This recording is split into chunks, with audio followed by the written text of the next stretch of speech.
Smartphone के premium segment में पहले दो ही जायंट थे, एप्पल और सैमसंग, जिन्होंने अपनी बहुत ही स्ट्रॉन्ग मोनोपोली क्रिएट कर रखी थी। लेकिन फिर आया इनका सबसे बड़ा कॉम्पिटिटर वन प्लस, जिसने सिर्फ 3 साल में 40% मार्केट शेयर पर कब्जा करके इन दोनों ब्रांड्स को पीछे छोड़ दिया और नए नए इनोवेशंस करके एक बहुत ही स्ट्रॉन्ग ब्रांड इमेज भी क्रिएट कर ली। लेकिन फिर ऐसा क्या हुआ कि आज से महज 10 साल पहले शुरू हुई ये कंपनी सक्सेस के पीक पर जाकर धीरे धीरे मार्केट से अपनी लॉयल्टी खोने लगी। क्यों इसके फाउंडर को कंपनी छोड़नी पड़ गई और अब वन प्लस को ओप्पो की कॉपी क्यों कहा जा रहा है, चलिए सब कुछ डिटेल में जानते हैं।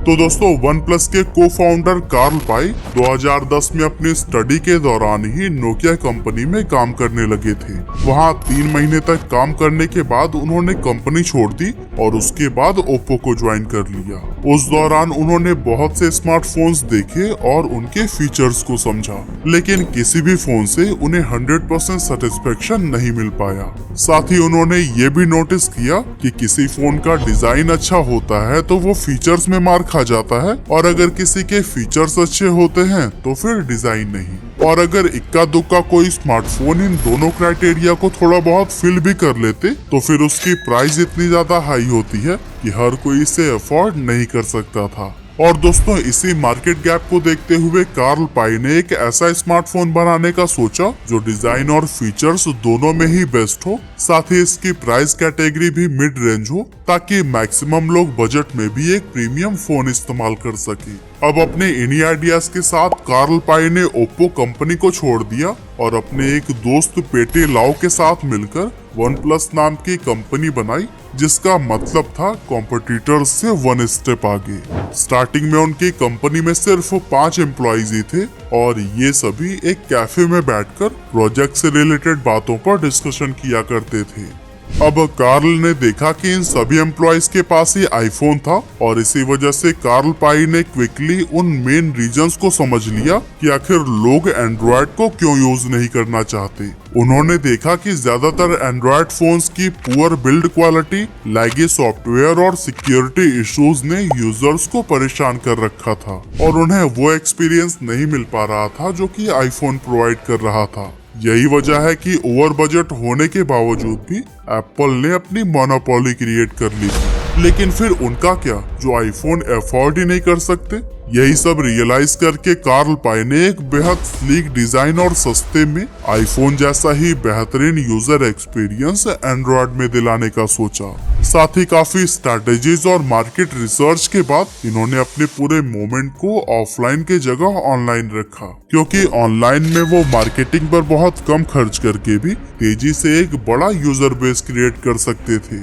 और फिर अपने प्लान को एग्जीक्यूट करके दिसंबर 2013 में फाउंडर्स ने अपना कमाल का स्लोगन अनाउंस किया, नेवर सेटल्ड। इसके बाद उन्होंने अपनी एक ऑनलाइन कम्युनिटी भी बनाई जिसके जरिए लोग वन प्लस न्यूज और फोरम्स को एक्सेस कर सकते थे। हालांकि अभी कंपनी ने अपना एक भी स्मार्टफोन लॉन्च नहीं किया था, लेकिन फिर भी इसकी कम्युनिटी से बहुत बड़ी संख्या में लोग जुड़ने लगे थे, क्योंकि कहीं ना कहीं लोगों को ये आइडिया हो गया था कि कंपनी कोई रिवोल्यूशनरी प्रोडक्ट बना रही है। फिर आया 23 अप्रैल 2014 का दिन, जब वन प्लस ने अपना पहला स्मार्टफोन लॉन्च किया, वन प्लस वन। अब जब ये फोन लॉन्च होने वाला था तो कंपनी का अनुमान था कि उनके कुछ 1000 से ज्यादा स्मार्टफोन नहीं बिकेंगे। इसी को ध्यान में रखते हुए उन्होंने पहले वन प्लस वन के सिर्फ 1000 यूनिट को ही मैन्युफैक्चर किया था। लेकिन कंपनी का ये अनुमान बिल्कुल गलत साबित हुआ, क्योंकि ये फोन टेक एंथुसियास्ट के बीच इंस्टेंट हिट साबित हो गया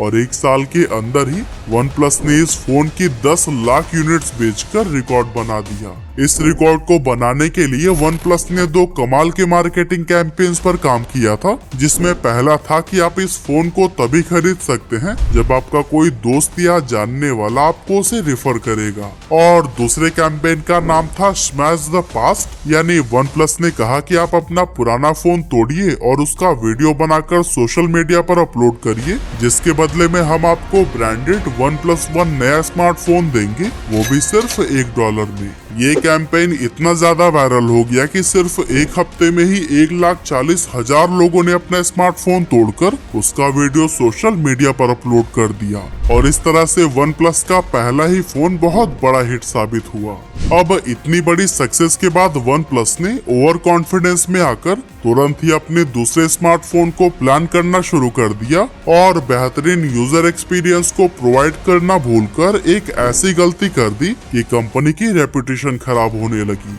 हुआ यूं कि कंपनी ने अपने OnePlus 2 मॉडल के लिए स्नैपड्रैगन 800 सीरीज प्रोसेसर को सिलेक्ट किया, जिसमें पहले से ही काफी हीटिंग इश्यूज मौजूद थे, लेकिन कंपनी को लगा कि वो इस प्रॉब्लम को अपने सॉफ्टवेयर ऑप्टिमाइजेशन के थ्रू सॉल्व कर लेंगे। इस तरह से 28 जुलाई 2015 को OnePlus 2 लॉन्च हो गया, जिससे लगभग 20 लाख लोगों ने प्री बुक किया था। लेकिन जब उन्होंने इस फोन को खरीदा तो उन्हें हीटिंग इश्यूज आने लगे, साथ ही unresponsive fingerprint sensor, dual SIM selection issue और इसी तरह के ना जाने कितने प्रॉब्लम्स यूजर फेस करने लगे और यही वजह थी कि OnePlus 2 पूरी तरह से फ्लॉप हो गई। अब इस फेलियर के बाद OnePlus ने बजट फोन सेगमेंट में एंटर करने का सोचा ताकि वो और भी बड़ा यूजर बेस क्रिएट कर सके। इसके लिए 2015 में ही उन्होंने अपने तीसरे स्मार्टफोन OnePlus X को लॉन्च कर दिया, वो भी सिर्फ 17,000 रुपए में, जिसमें 8 megapixel selfie camera, 13 megapixel main camera, 16 GB internal memory और 3 GB रैम जैसे बेहतरीन फीचर्स थे। लेकिन शायद OnePlus ये भूल गया कि इस सेगमेंट में पहले से ही काफी सारा भीड़ है और यहाँ उसे बहुत स्ट्रॉन्ग कंपटीशन का सामना करना पड़ेगा और कुछ इसी तरह के प्रॉब्लम्स को फेस करके OnePlus 2 के बाद अब OnePlus X भी फेल हो चुका था। अब दो बड़े फेलियर के बाद से OnePlus को यह रियलाइज हो गया कि लोग उन्हें कम बजट वाले फोन के लिए नहीं चुनते हैं, बल्कि उनकी डिमांड मिड रेंज प्राइस में प्रीमियम फोन्स के लिए है। और फिर अपने नेक्स्ट फोन को बनाने से पहले उन्होंने अपनी कम्युनिटी से फीडबैक लिया और सभी कमियों को दूर किया और आखिरकार OnePlus ने 14 जून 2016 को अपना चौथा स्मार्टफोन फिर से प्रीमियम सेगमेंट में लॉन्च किया, जो था OnePlus 3। इसमें Android Marshmallow based oxygen OS software, dash fast charging, 3000 mAh battery, 6 GB RAM, 64 GB internal space और अच्छी क्वालिटी का कैमरा जैसे कई बेहतरीन फीचर्स थे और इस फोन का प्राइस रखा गया था 27,999 रुपए, जिसके चलते यह मार्केट में इंस्टेंट हिट साबित हो गया। और फिर कंपनी ने सेम ईयर एक और स्मार्टफोन लॉन्च किया, OnePlus 3T। इसकी भी बेहतरीन क्वालिटी लोगों को खूब पसंद आई क्योंकि ये डिजाइन और फीचर्स के मामले में Google Pixel और iPhone 7 जैसे फोन्स की बराबरी कर रहा था। अब तक OnePlus को यह अच्छे से पता लग गया था कि यूजर्स उनसे प्रीमियम फोन की उम्मीद रखते हैं, वो भी मिड प्राइस में। और कहीं ना कहीं OnePlus कंपनी की शुरुआत भी तो इसी गैप को ही फिल करने के लिए की गई थी। अब कंपनी को अपना पर्पस मिल गया था, जिस पर काम करते हुए उन्होंने OnePlus 5 और OnePlus 5T जैसे और भी स्मार्टफोन लॉन्च किए, जो कि उस समय के famous Nokia 8, Moto Z2 Play और Xiaomi Mi Mix 2 से भी कहीं ज्यादा अट्रैक्टिव और हैंडी थे। 2017 तक इसने स्मार्टफोन के प्रीमियम सेगमेंट में